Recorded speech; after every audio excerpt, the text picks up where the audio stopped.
ये सिर्फ 5 उंगली का खेल है।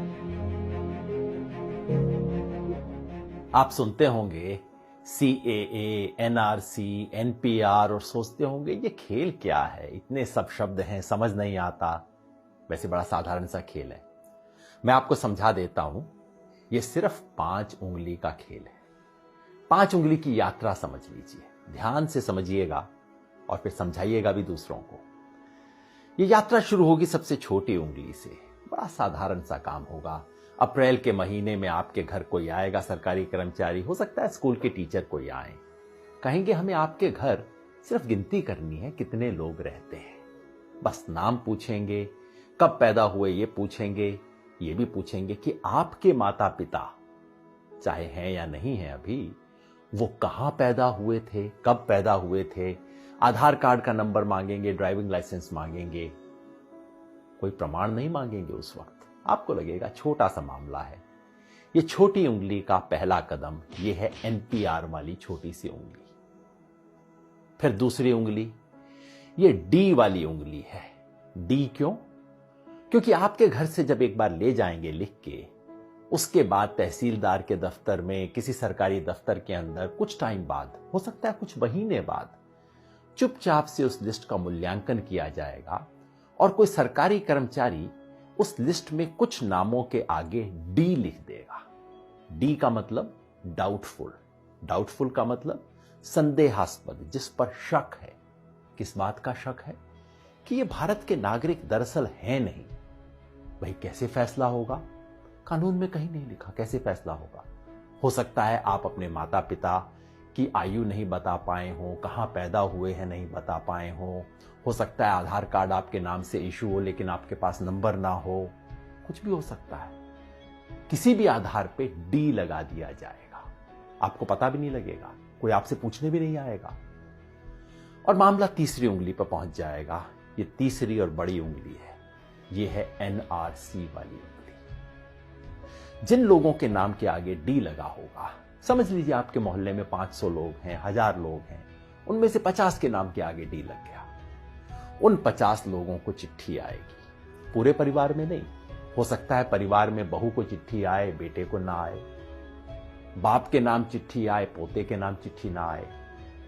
कुछ लोगों के नाम चिट्ठी आएगी और उन्हें कहा जाएगा, नोटिस दिया जाएगा, अब आप साबित कीजिए कि आप भारत के नागरिक हैं। कैसे साबित करेंगे? सरकार ने आज तक नहीं बताया। हमारे पास सिर्फ एक असम का उदाहरण है जहां पहले हुआ है NRC, और वहां क्या हुआ था? ना आधार कार्ड माना गया, ना राशन कार्ड माना गया, ना वोटर लिस्ट में नाम माना गया। कहा नहीं, ये सब नहीं चलेगा, आप प्रमाण लेके आइए कि आप कहां पैदा हुए थे। आज से 30 साल पहले वोटर लिस्ट में आपका नाम था कि नहीं था, पुरखों का नाम था कि नहीं था, कोई संपत्ति का प्रमाण पत्र लेके आइए। साधारण लोग कहां से जुटाएंगे प्रमाण पत्र? इसके आधार पे उनमें से कुछ लोगों ने जो आधार अपने प्रमाण पत्र नहीं दे पाएंगे, उनका मामला चौथी उंगली पे पहुंच जाएगा। ये चौथी उंगली है फॉरेनर्स ट्राइब्यूनल की। यानी कि कहा जाएगा उस 50 में से समझ लीजिए 10 लोग बच गए जो प्रमाण नहीं दे पाए, जिनके पास कागज नहीं है, 15 लोग बच गए। उनको कहा जाएगा अब आपको आखिरी मौका दिया जा रहा है। ये उंगली आखिरी मौके की उंगली है। आखिरी मौका दिया जा रहा है, फॉरेनर ट्राइब्यूनल है, विदेशियों की अदालत है। अब उसमें जाके आप साबित कीजिए कि आप विदेशी हैं कि नहीं। अगर मुसलमान हैं तब तो कोई चांस ही नहीं है, क्योंकि यहां अब CAA का खेल शुरू हो जाए।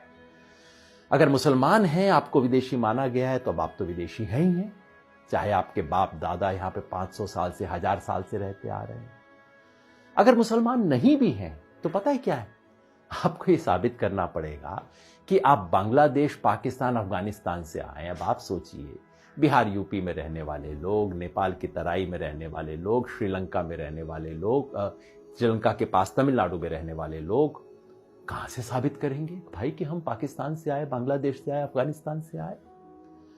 फॉरेनर ट्राइब्यूनल में अगर साबित आप नहीं कर पाए, जो लोग भी साबित नहीं कर पाए, वो लोग विदेशी घोषित हो जाएंगे और मामला अब चौथी उंगली से अब अंगूठे पे पहुंच जाएगा, अंगूठे तले दबने वाला। ये है डिटेंशन सेंटर। डिटेंशन सेंटर का मतलब जेल, विदेशियों के लिए बनी हुई खास जेल। भारत सरकार इसके नियम बना चुकी है। डिटेंशन सेंटर असम में बन चुका है, कर्नाटका में काम करना शुरू कर चुका है, बाकी 10 राज्यों में बन रहे हैं डिटेंशन सेंटर। जिस व्यक्ति के पुरखे पता नहीं कब से यहां पे रहते आ रहे होंगे, उसे अपनी ही मिट्टी में विदेशी बना के डिटेंशन सेंटर में डाल दिया जाएगा। यह है खेल।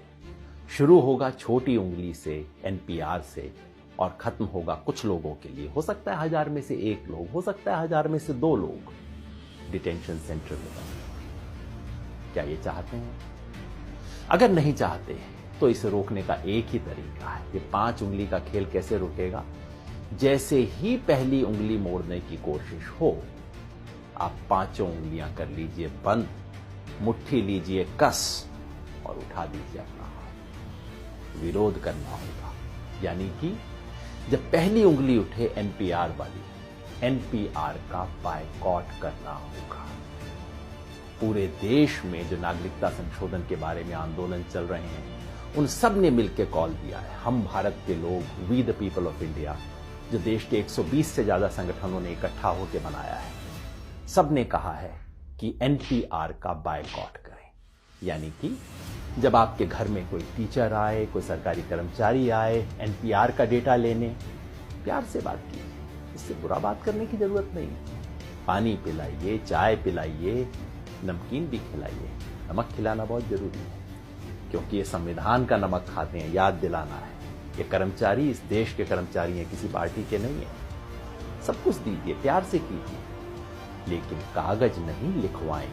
कागज में कोई सूचना नहीं दें, क्योंकि एक बार सूचना दी फिर मामला आपके हाथ से बाहर। कागज नहीं लिखवाएं। और अगर वो कहें कि ये तो कानून है, आपको करना पड़ेगा, उन्हें प्यार से कहिए, मास्टर जी आपकी बड़ी इज्जत कर रहे हैं, लेकिन क्या करें, महात्मा गांधी की इज्जत थोड़ा ज्यादा करें। इस देश के राष्ट्रपिता ने कहा था कि अगर कोई असंवैधानिक, अन्यायपूर्ण कानून है, उसका विरोध करना हमारा अधिकार ही नहीं, हमारा कर्तव्य भी है, हमारा हक भी है, हमारा फर्ज भी है। इसी रास्ते पे हमें चलना होगा। याद रखिए, हम संविधान बचाने निकले। एक हाथ में तिरंगा, दूसरे में संविधान, मन में अहिंसा और जन गण मन का गान। इसी रास्ते पे हमें चलना है। ये लड़ाई में हम लड़ेंगे और निश्चित जीतेंगे।